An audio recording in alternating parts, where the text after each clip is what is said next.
period. On my black, brown, and indigenous. Gotta holler if you really feeling this. Gotta holler if you really real enough. Other rappers is delirious. Yeah, it's really that serious. Better holler if you really feeling me. I gotta keep it 100, ayy. If you don't like it, then fuck it, ayy. We gonna win in the end, yeah, we gonna live in abundance. I gotta keep it 100, ayy. If you don't like it, then fuck it, ayy. We gonna win in the end, yeah, we gonna. I gotta keep it 100. We gotta stop all the stunting. You know we coming from nothing. Yo, you talking about money, you bluffing. We gotta do something different. We gotta change how we live in. We gotta do better for women. We gotta do better for children. We gotta listen to victims, whether Jewish or Muslim or Christian. It doesn't matter your religion. You gotta stand against the system, or else you just another villain. How you just sitting there chilling? All right, this is why it's important to have 2 laptops, everybody. We just learned a lesson. It's always important to have 2 laptops. I love it. No, I think you know what. I know what happened. I think you like fully jinxed it. Nice, got it. Oh my God, 7 minutes of dead. Jesus Christ. I apologize about that, Luke. Oh, it's all right, mate. It's all good. It's all good. Technical difficulties. Right. I'm just going to take my background away because it's too choppy right now. So I'm going to adjust that. The laptop I was using, for the audience that's wondering what's going on, the laptop I was using is better than the laptop I'm using right now. Which I'm very pissed off about. I love it. To summarize, right. Yeah. So it's whatever. Anyway, what's going on, Luke? How's it going? All good, man. We are here. Yes, all good. All good. All good. In sunny England, it looks well. No, it's not. It's very grey and dull outside. So it's a beautiful place. Nice. It's grey and dull over here too. So I'll share that with you. Nice one.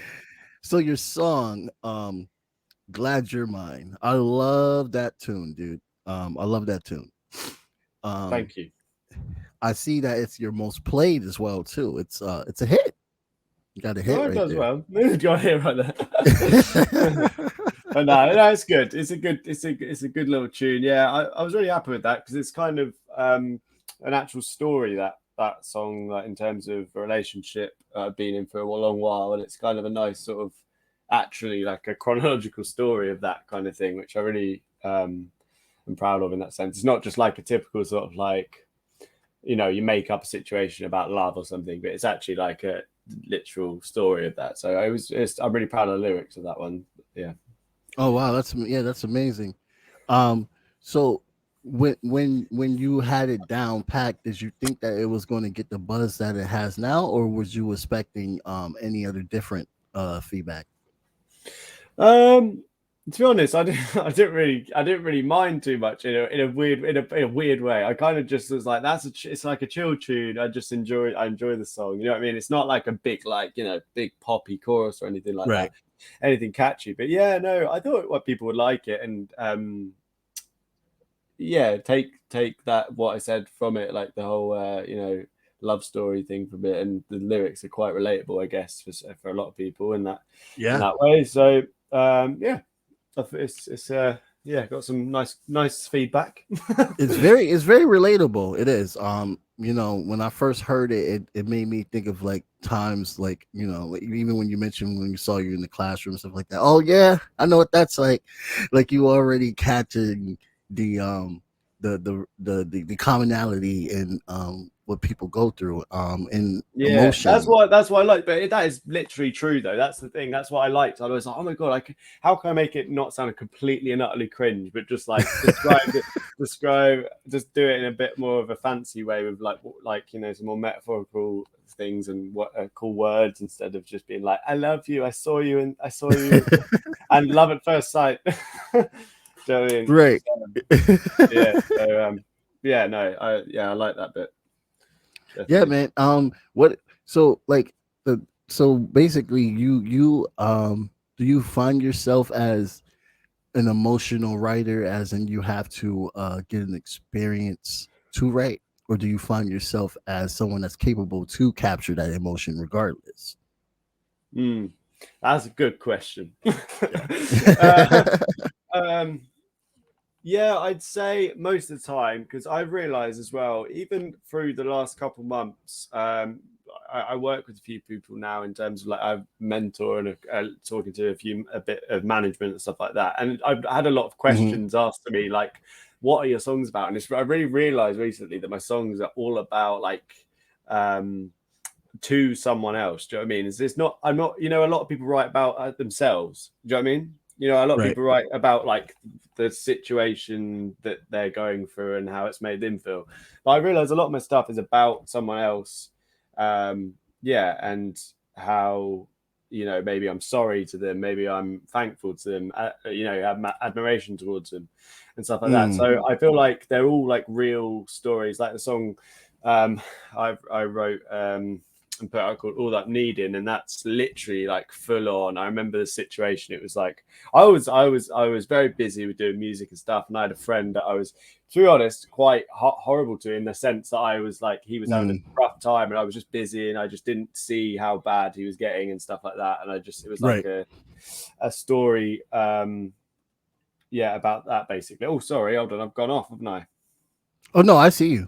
I see Oh, you. You're sorry. fine. We all hear you perfectly. The screen went, yeah, sorry. But yeah, so that kind of story, and just sort of like a song saying, you're all that I needed, and I'm all that you're needing, kind of thing. That kind of like realization. It's like messages to people and stuff like that. I feel like that's a lot of the time. But I guess I can draw from like a feeling. Yeah, I feel like I do Mm. that, especially like there's a song I wrote the other day with someone, and that was just like what, like, thinking like, drawing from a certain situation and thinking, oh, how would that make you feel, kind of thing. How would this play out? And I guess sometimes it's also depends, like if you're just wanting to write a big sort of bit more catchy sort of tune, you do draw less on real life things. You just sort of think, oh, what pops off a bit. But do you know what I mean? but Right. Right. but it'll mix. But I do personally draw off a lot of experiences. Yeah, definitely. Yeah, I mean that's absolutely dope. I love your honesty of talking about with your friendships. Like sometimes you felt like you wasn't the best friend that you should have been because you were so busy pursuing your career, which is something that I can relate to as well. I'm Mm. pretty sure any artist can relate to, any podcaster can relate to, because you lose track of a lot of people and you don't know what they're going through. You don't. I mean, I had a friend, one of my friends, that recently killed themselves last year, and I Oh man, wish sorry. that Mm. yeah. I mean, I'm through it now, but you think about it 24/7. Like, what could you have done? What is there anything that you could have done to prevent Of that? You know what I course, yeah, mean? yeah, yeah, of course. And It's like, especially yeah. with oh, go ahead. Sorry, didn't mean to cut you No, no, off. no, carry on. I didn't say, I was just agreeing. Yeah, it's horrible, man. It's just, yeah, yeah. It's, well, I've never been through it, but I can. It's the self sort of, like the weight you put on yourself, I guess, isn't it? Because Right. yeah, I can only imagine, obviously, because I generally haven't, luckily had to go through something like that. But Yeah. yeah, Oh, I man. didn't mean to get that extreme. I apologize. I just realized I just went. No, no, no, mate. Of course, no, no. It's literally, it's life, isn't Yeah, it? it is life. It is. And you're too busy trying to make sure you're fine tuned to you lose track of so many people, but it's not like you're doing it on purpose. It's because you have this mission that you want to get accomplished, and Yeah, and only you oh can get yeah, it yeah. accomplished. Oh yeah, honestly, there's been so many times where even with my girlfriend and stuff like that, like there's been things I've just been like so obsessed with doing this, and I'm doing this and doing this and trying to get this done, and then I just forget about a little thing that I was not Hmm. even not meant to do, maybe, but just maybe if I wasn't, I was seeming a bit of a dick, really, but just not realizing. Do you know what I mean? And then you go, oh my god, yeah, what the hell? I just need to snap out of that for a second. Like, come on, like, Right. and, realize how you're acting. Do you know what I mean? Because you do, because it's sort of just, you get so obsessed with it and powered by it that when something distracts you from that, you're like, no, and then you realize, oh no, I'm being I'm being unreasonable here. Do you know what I mean? It kind of Yeah. is crazy. It kind of is crazy. Oh yeah. Yeah. And you know, from what I've heard from you so far, I can see that you are 100% into this. So there's a lot of greatness that's coming out of whatever you're going through. That's definitely I can tell you from just being a fan from afar here in the US and boring ass Connecticut. No, I really appreciate it, man. I really appreciate it. But yeah, no, it's yeah, it's all shaping up now, I guess, a bit more in terms of like message and or even production, like things like that in the music itself is like shaping up a bit more, which is nice to get to. Because beforehand, when we last talked, I probably wouldn't have had a clue, but now it's you slowly get there, and I don't think you ever really know, but you get there. So you get a point. Do you know what I mean? Can you share your journey on production? Like what story comes out that gave you a realization of growth? Because I remember you were sharing that beforehand on like, oh, I think I'm horrible at production, but I got this mic here. I'm trying. Oh well, I generally am terrible at production. Like I work with producers that are very good at doing that. But yeah, no, in terms of like understanding it and understanding certain sounds and instruments and a palette of what you have in your music is like a thing that comes over time, and you don't have a clue until you sort of get into it and you start realizing how you sing. That's another thing I find amazing. I thought the other day, like I was like, I have a way that I sing now. I know it. That's how I sing. Like my voice has a certain. I do certain things, but a couple of years ago, I would have just been sort of trying things, copying other people a little bit to try and like, you know what I mean? It's kind of weird, and then you sort of just you sort of get all your inspirations and yourself and merge them into your voice. You start to build an accent. For people that don't know, you start to build an accent and a sound for yourself that curates originally that comes off the influences of so many other great people before you. Absolutely.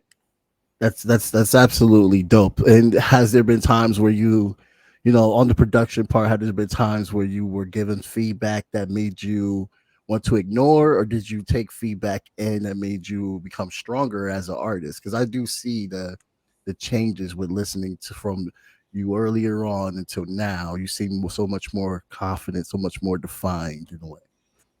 Yeah. Oh, yeah. Definitely. Like I think you've got to take it. I think you're quite like, especially when you start, even more so. You think, oh, you kind of a bit more sort of push offish because you're like, oh no, it's good, but it's like no. Now, I think the more you get into it, the more advice you actually do take on. Maybe some people are a bit unreasonable in the way that, like, if they're trying to think, oh, you should do this and you should sing like this. I don't think that's fair. It's like if it's more of like a tasteful thing in terms of adding this into the production and stuff, there's definitely things that you wouldn't think of, and just someone saying like 2 words about an instrument or a riff or something can just be like, oh my god, that makes a song. Do you know what I mean? Yeah, it's kind of crazy. Yeah, that's absolutely dope. Do you have a favorite producer that you have worked with, or are you still venturing around? Yeah, I work. I've kind of found like a few people that I like work with between now. Yeah, so like, yeah, got a girl called Dominique Gilbert. She's very good, very good. She's an artist herself, but she also does a lot of like stuff for sync and TV and stuff like that. But she's very good, very good producer. And yeah, just few people really. I guess it just depends what suits the song. I guess, you know. Yeah. I definitely agree. And you know, after this amazing hit, you came out with "Cross My Heart," which is actually a collaboration that you have with Amber. Is it Clark?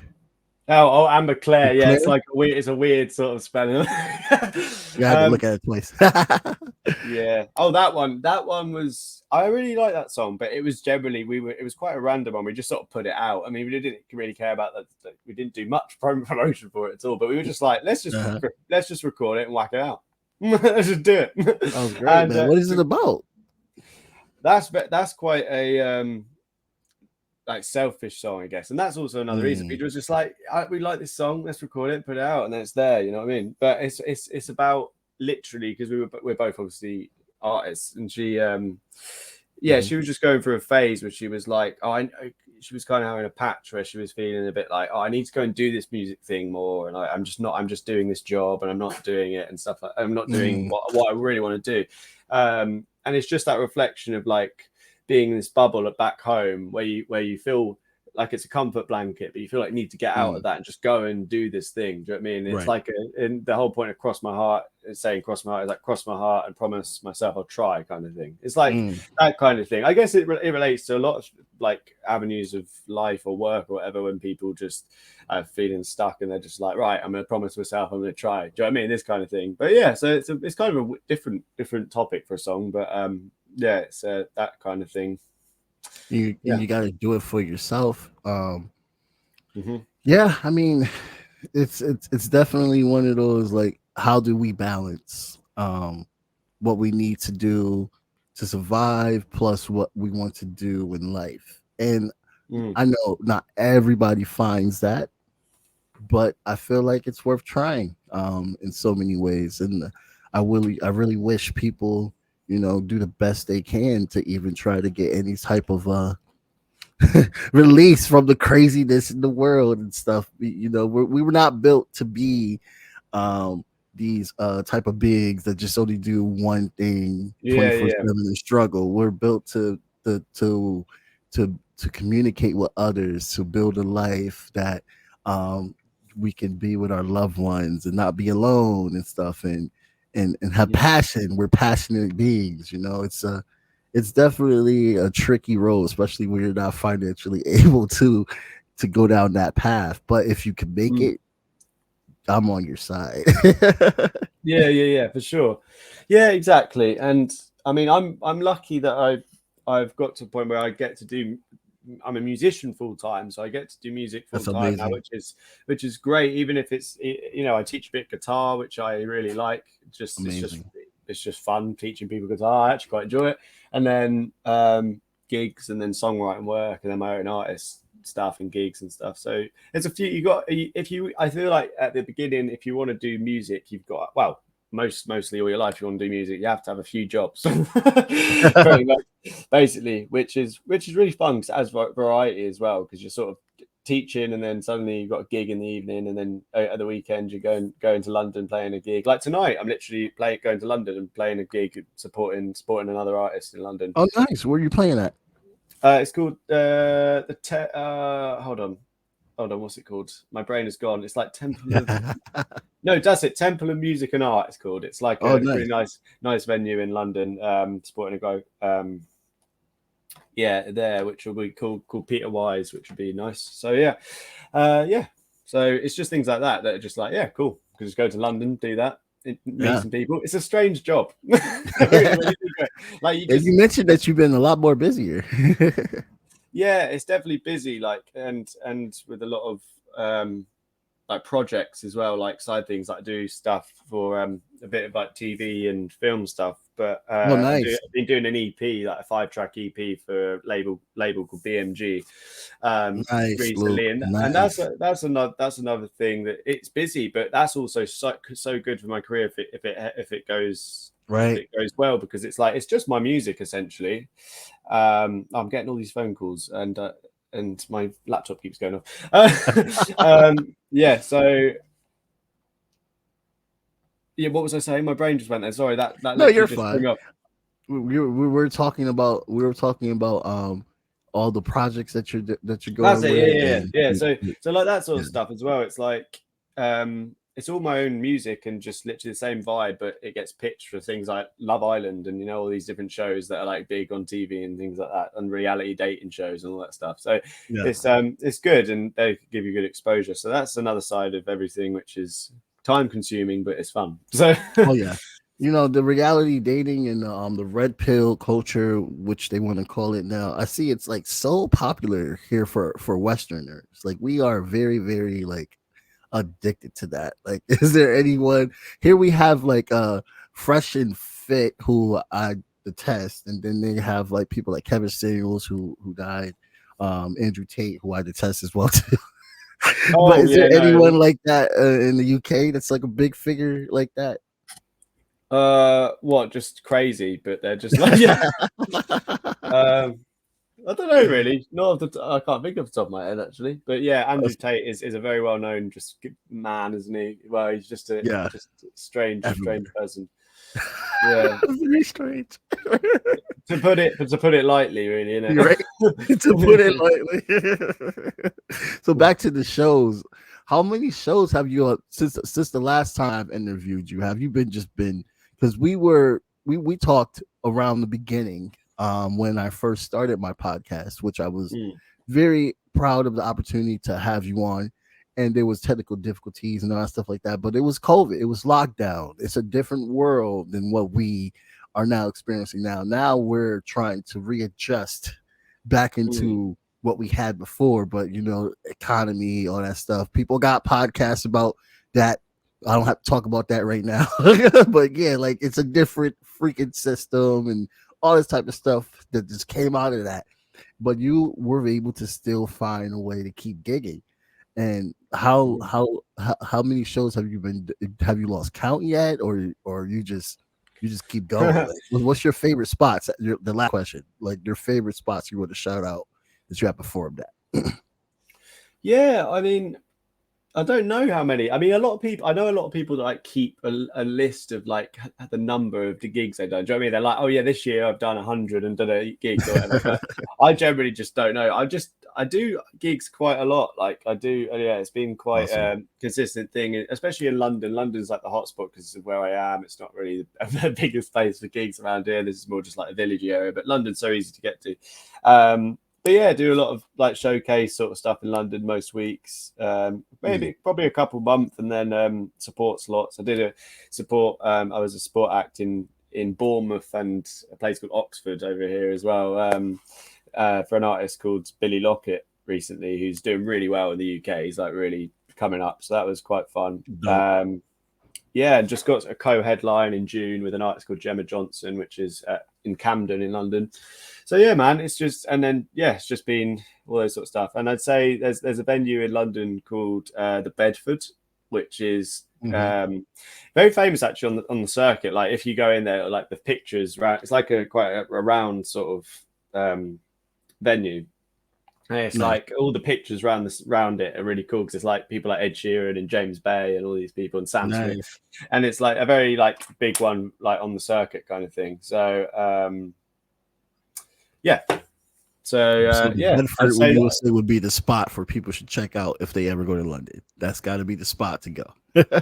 I think it's just good. Like when there's a showcase event, I don't know what it is about that place. Like, honestly, nowadays, obviously, I've got to that age where I need to make money, very much so. But that place, I would play there for free every time. Like I would play there for free if they asked me, just because it's so good and the sound is so good, and they have like a dedicated fan base audience for somehow that are just That's like amazing. like so whenever you play there, it's like you have an audience, you have like people to play to that you can try and win over to your side. And it's like, and it's really cool. Like it's just a buzzing thing every time we go there. So I like that.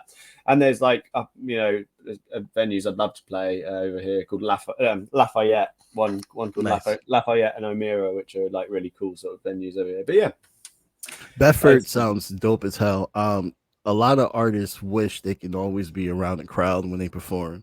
The fact that such a venue like that already has such a strong following where you don't have to worry if anyone's going to show up, that is just so encouraging to artists. Like I can only imagine how people feel. Maybe it could be nerve-wracking, like, oh my God, I gotta make sure my shit is on point. But after a while, you'll get used to it and you'll get better, because that's all we ever want is to be heard. And a lot of venues love to just like put the weight on you. Like you have to bring these people, you have to sell these tickets, while we also get a front off of yourselves. Oh yeah, nothing. It's so messed up. Yeah, man. So that makes me feel better that there's a place like that. I wonder if we have something like that here in boring ass Connecticut. We know we're a cover band state, because it's where a lot of old people go. And no, there's no offense to old people. I love that you guys have done your careers, you're ready to retire. But besides the cities, outside of the cities, it's a huge old population. And they love the cover bands. They love seeing the cover bands from that are playing the Beatles or playing what I can't even think of the name of this band right now. You just said the band actually. There was another British band I was thinking of, but like these guys are so big that they only make money off of covering their music, and they're like doing big venues, Luke. They're doing like sometimes almost arena size and stuff like that. Man, honestly, yeah. And it's like tribute acts, like that kind of thing, Right. like tribute. Yeah. And honestly, I get what you're saying. Yeah, it's like I know this band in the UK. It's a Queen, you know, the band Queen. And I love Queen. Yeah. Like they're like a massive like tribute band, and I literally see them all the time in like theaters and like Freddie Mercury on my background. Yeah, Freddie Mercury and Michael Jackson, love that. But yeah, man, it's crazy. Oh, I'm okay. This is really rude to do, but I've just heard the door. But can I just get this delivery? Yeah. That is very random, isn't it? But yeah, it's just 1 second. I'll be 2 seconds. Yeah, take your time, man. I'll take cool, you man. off the screen. I got you right now. Yeah. Luke White, man, dope guy. This is actually a good time to give a quick announcement. There's going to be a huge exclusive interview with my good friend TDV, who is from Nigeria, who's coming out with a Love and Lust album, actually EP. And this Love and Lust EP is actually going to feature yours truly in Nigeria. Yeah.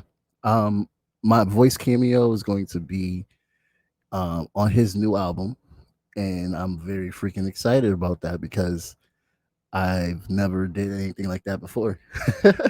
I told some of my friends, they're like, "You're not rapping, you're not doing any congas or anything." That's to come. But dude, I literally got a voice cameo on a dude that is absolutely dope ass music on his next up and coming project, which is freaking amazing. So I'm super excited about that. And that interview is going to be June 2nd, I believe. Don't quote me on that. I'm going to make a post about it. I'm going to make a really good post about it. But yeah, look out for that. And also, I'm going to have on Monday, Sabi Saves, who is a great activist in the community from Chicago, I believe. She knows a few of the people I dealt with, Willie Bragg, all of them, Tommy Nation. So I was really, really excited to get her on. She has such a huge, major platform, and she reached a lot of people. So I was so shocked that she was able to answer my email. So I'm going to see you, Sabi Saves, right on Monday. Luke White is waiting for his pizza, so we're gonna give him some time. Maybe play some tunes real quick. Let me see what I got here. So the music thing, when somebody asked me, they was like, "Dude, how you playing songs on?" He's back. I gotta address the music part, Luke. I'm sorry at the beginning of the interview how the whole computer thing happened, and then the music part. That's probably going to be silent by Facebook and everybody else that's on Facebook. That means you got to move over to Spotify. Come over to Spotify because I can play whatever the hell I want when I use Spotify. I'm tired of the censoring. Like, oh, we got to mute your song because you're playing this and you don't have the rights. I'm like, bro, I'm talking to the artist though. Pissing me off. Yeah, you're talking to the person that's singing. Right. So no, I don't own the rights, but I have permission because he's here. Zuckerberg. That's all I gotta say. That cracked me up. He's freaking here. So what were we talking about before you got your food? Whatever. I got a few questions. Cool. Because I haven't been here in a while, so a lot of people are going to get to know you now. What inspired you? Not what inspired. What is your music influences? Artist wise. Yeah, artists, bands, whatever. Oh mate, I've got them down. Right. So I give you my top three. That's like a solid thing to do, isn't it? Okay, so and you might not know some of these. I mean, Damien Rice. Have you heard of Damien Rice? I'll look him up. Yeah, Damien Rice is he's like one of my favorite artists. He's like the reason I started writing songs. To be fair, he's like unbelievable. I saw him the other week actually, and he was really good. Right, another one, Dermot Kennedy. Dermot Kennedy. I'm learning some names today. All right, I'm writing that down. Spell Dermot real quick. Yeah, D-E-R M-O-T, I think. Dermot. Yeah, Dermot. Yeah, Kennedy. But yeah, no. Oh, honestly, if you'll rate it, trust me, you'll like Dermot Kennedy. Right. He is ridiculous. But yeah, so who else? I would say and another one you definitely Ben Howard. Ben Howard. He does actually kind of sound familiar in a way. Isn't that weird? I just listed three artists that you don't know. To be fair, the thing is, two of them are Irish and one of them is from the UK. So maybe that's why. Thank you for giving me the disclaimer, because I was kind of looking at myself like, dude, you know, mad music. Like, how the hell these guys ain't never. And so I love Ireland. I love their culture. So I'm definitely gonna look those guys up. And then we got the UK guy which one is the UK guy?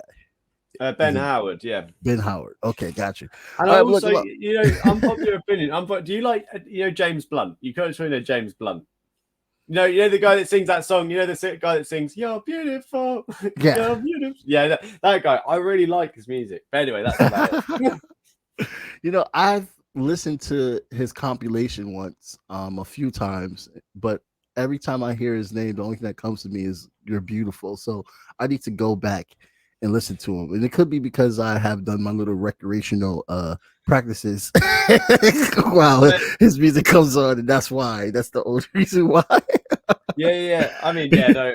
It's if you've only heard "You're Beautiful" by James Blunt, you would probably hate it. You'd probably hate the idea of listening to James Blunt. But no, I think he's good. Anyway, sorry. Wait, going on about James Blunt. No, you're fine, bro. You know what I love? What's beautiful about this is that, like, this is why I love doing international interviews, because I learn more about a lot more other music outside the US, because we're so proud of our artists that we're just like, and I think the only people that ever break through really is artists like the Beatles or Sex Pistols or the Who and all that stuff like that. So we don't really get a chance to hear from all other type of artists and stuff like that. Yeah, exactly. And it's like people like it's like the height of people like Lewis Capaldi and Ed Sheeran that you'd know, obviously. Ed Sheeran. Yep. Ed Sheeran is like the GOAT right now. He's just too freaking big. It's insane. Lewis Capaldi as well. Yeah, Lewis Capaldi. Yeah, yes. Of course. Yeah. So it's like that level is like the world knows them, but then it's like those people I like are kind of like they're people know them in America a bit, but not like Right. And God, you know what? You said Ed Sheeran again, and I keep thinking about that damn song "Dancing with My Eyes Closed." I can't stop singing that shit. Oh, that's a good song. Yeah, very good song. It's so freaking good. I'm like, I'm gonna kill the vibe I have with it. If I keep singing it, I'm gonna get annoyed with it. Yeah. Oh, he is great. He's really good. Next question. What was the most difficult for you to write? What song was the most difficult for you to write? Sorry about that. Out of your music. Did you have any difficult writing process, any writer's block or anything like that? Oh, writer's block. Good question. Oh no, I've definitely experienced writer's block where I haven't written for like a month or two. Mm-hmm. Like, I just haven't had anything, just done nothing. Like, it's crazy. It's a horrible feeling. I don't think writer's block is necessarily a thing. I think it's a thing you make up in your head, but it's just you overthink things, or you don't genuinely have anything that you're inspired to write about. I think that's the problem. Some people really can just write anything.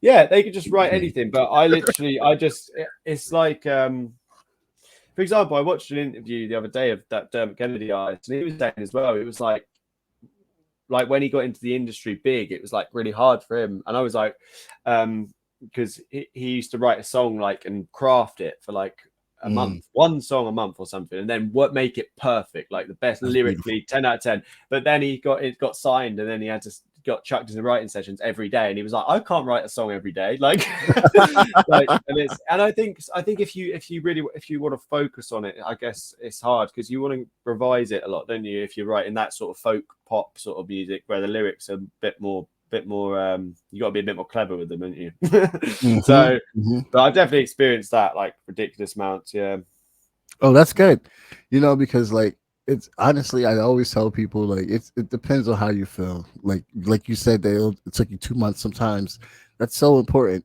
because a lot of times, like even Prince, like one of his biggest hits, it took him a month to write years actually to write a song. Smokey Robinson to even write a certain song, which was what was it? I think it was Cruising. Was it Cruising? I think it was Cruising. It took him years to write that song. Yeah, but some people just have to keep going back. Yeah, fire. yeah. It's worth the wait. It's really worth the wait, and that's why I like it when people take their time to drop stuff. But then there's also, like you said, that enigma where people can just write anytime, like. And they can just drop music anytime, and it's like, Jesus Christ, dude! Like, what am I doing with my life? Yeah, literally, it's like crazy. I do envy those sort of people sometimes, but I mean, I don't know, it's all right. So, what is like your writing process though for you? Like, what's the best for you? I think you know what it is, because I was a guitarist for like. Since I was young, like really young, like eight till like 15, and then didn't start singing till like late. So I'm quite happy and lucky that I learned to play guitar like very decently and properly before I started singing. So then it was like I know decent like sort of things and how to come up with parts and different tunings and stuff like that. So a lot of the time it is guitar parts and just fiddling around with that, and then coming up with stuff. Even though saying that, a lot of my stuff nowadays is very like simple on guitar, even though it's just like the typical like 4 chords. But but sometimes it's like quite nice to lead with that. And then also like the other day I did a writing session, and I came in and on my voice memos, my notes on my phone, I literally just had like a paragraph of this like metaphorical sort of like phrase, and I was like, I like that, and I was like, I want to write a song based around that, and then you just work that into the chorus and then go from there. So I guess it depends really, but guitar is obviously such a big thing for me because of that. Yeah, so no, that's awesome. And so what brings you? Okay, so here's the question. So when I wonder if you remember, because a lot of times I don't remember. My mom tried to tell me, oh, this was your first song you ever heard. What was the song you heard that made you want to be a guitarist? You know what? I don't. I've always said this. Like, I generally don't remember. Like, I think I was just young and just like the idea of like playing a guitar. I didn't have like and some people say, oh, I saw a video of Eric Clapton or Jimi Hendrix like shredding, and I was like, oh my god, I want to do that. I think at that age, before I even started, I was listening to like Robbie Williams or something like ridiculous, or Take That or something. Nice. Do you know what I mean? So I was listening to some pretty like rubbish pop. Right. Not rubbish. It's pretty good, but you know what I mean. Wanted to shred. Yeah, and then suddenly, then when I started having guitar lessons, that's when I didn't know any of these names: Jimi Hendrix, BB King. All these people. Now he's got showed them, and then that's when I started getting obsessed with people like Jimi Hendrix, BB King, Jimmy Page from Led Zeppelin, all these sort of people. Do you know what I mean? So yeah, that's when it happened. That's where I was like, oh, okay, these guys are cool. Yeah, BB King is he's so. I know that I'm only 31, but he's so influential in my life with his music. I have him on my playlist. Of course, I have Hendrix on my playlist. Little Richard, the goats and stuff like that. Have you seen any movies? And because they've been dropping a lot of movies for musicians. Have you seen any musician movies like Elvis or maybe? Oh, mate, I love that film. I love it. Have you seen it as well? Yeah, I've seen it. It's really good. What was your thoughts on it? I thought it was very good. Yeah, I thought it was really good. It's such good acting, isn't it? It's like Jesus. He Yeah. really threw himself in. He's still got the voice, hasn't he? Yeah, it was kind of scary. Yeah, but no, there's some really good ones, isn't there? I mean, there was the Elton John one as well, Yeah. and the Queen one, which were Yep. both good. They did like a really shit like Jimi Hendrix one though. Did you ever see that? I did not, because everyone that I asked about did not have a good review. Oh, it was really. You know what? I know, like in those films when people are acting and playing guitar and stuff, like obviously their hands are moving a bit different. But geez, man, that his hands are moving mad. Like there was like the guitar in the audio, and then his hand was just a completely different place that you would play. It was just like, Yeah. It was freaking you out as a guitarist. You was like, "What in the hell? You could have at yeah. least got a real guitarist." Yeah, exactly. So I just, but anyway, it was enjoyable because I just liked I just liked having like an insight into what he did in his life, obviously. But it was like that's the cool part about them. Even if they are a bit rubbish, they're still cool to sort of understand a bit more about them. Right. Last question, because I don't want to take any more else of your time, and we're getting down to the wire.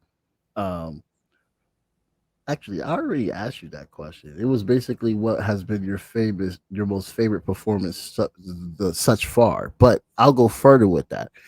Who was your favorite person to headline for?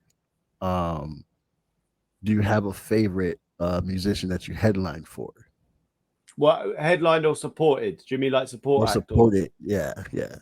Well, I mean, I'm not in the point in my career I've done great, had that sort of thing, but I did a support act for an artist who I really looked up to quite well called Newton Faulkner, who's like Mhm. a UK artist who over here, if you say Newton Faulkner that to anyone, they're like, ah, nice. So he's But known. so he's known over here. So that was really cool. And I remember walking in, he was really nice guy. Yeah, that was pretty cool actually, I must say. And he's outstanding. He's I don't know, you probably really wouldn't know him if you're in America, but he's kind of got a very let me show you a photo of him. Okay. Very distinct image. Yeah, definitely send me a link too. I'll check him out. Yeah. Yeah, he's got like dreads and stuff. He's like, yeah, that's him. Good old Newton Faulkner. Yeah, he's like, bro, he's got like dreads and stuff, and he's like, yeah, he's like really good. He's like a one-man band type thing, so he does all these like tapping things and has like a drum for his like. It's just crazy. But yeah, Wow. he had a really big couple hits, like #1 over here and everything. So that was good. But yeah, and an artist called Billy Lockett, who I said about, that was pretty cool because I liked his music for a while. But it's those moments, isn't it? It's kind of cool, even if they're not like Billy Lockett, he's getting there, but he's not like known everywhere. Like Newton Faulkner's known, but Billy Lockett, I listened to his music for years, but then got to support him, and that's quite cool because it's like you just listen to their music and then you like get to support him. So that's pretty cool. That's what I like about it. You know what I mean? So, yeah, that's awesome. That's really awesome, man. Let me let you go because I don't want to take no more of your time. My internet's starting to act up again. Yeah, just Right. before. We definitely gotta do this again, and hopefully next time, when because I can budget and go actually to the UK and London and stuff like that. And I want to do personal interviews and stuff more Definitely, man. instead of online stuff. So we'll definitely stay in touch, of course, on Instagram and all that stuff like that. But before we go, any projects that you want to announce yet? Or I already have your link in the description, or you're not ready yet to announce it. Well, I can say that I've got a song that's coming out at the very start of June. So let's say that. But and then if you want to check out my socials, it's official Look White Music. There you go. Yep. All the updates go there. Many an update. Luke White. Sorry, Luke White. Thank you so much for coming on this podcast and gracing us with your presence, brother. And I hope that you have a really good day. It's the evening time for you over there, right? It's morning over here, but it's evening time over there. It's getting there. Yeah, it's like 4:15, so it's getting there. It's getting there. But yeah, no, thank you, mate. It's good to chat. Good to chat and catch up. It's nice to do that, though, isn't it? Because it's like weird to see. It's nice to see the difference. Right? Yeah, man, you're a friend of the show, bro. I love what you do. I'm a real fan, and I hope that everything works out with you in the future, brother. Thank you, mate. No, pleasure. But yeah, stay in touch and talk soon. Yeah. Cool. And for everyone that is listening, I hope you like, share, donate. The link is in my bio. Check out Luke White's music. The link is also in the description of the show. And I hope you enjoy what you're hearing. And to keep me on, please keep liking and sharing. Thank you so much for the feedback. And shouts out to the TikTok squad, because TikTok is great. You're going to see a lot of clips with Luke White on TikTok very, very soon. So keep an eye out for that. And I hope you have a really good day. Blank period, yeah. I'm a black, brown, and indigenous. Gotta holler if you really feeling this. Gotta holler if you really real enough. Other rappers is delirious. Yeah, it's really that serious. Better holler if you really feeling me. I gotta keep it 100, ayy. If you don't like it, then fuck it, ayy. We gonna win in the end, yeah, we gonna live in abundance. I gotta keep it 100, ayy. If you don't like it, then fuck it, ayy. We gonna win in the end, yeah, we gonna. I gotta keep it 100. We gotta stop all the stunting. You know we coming from nothing.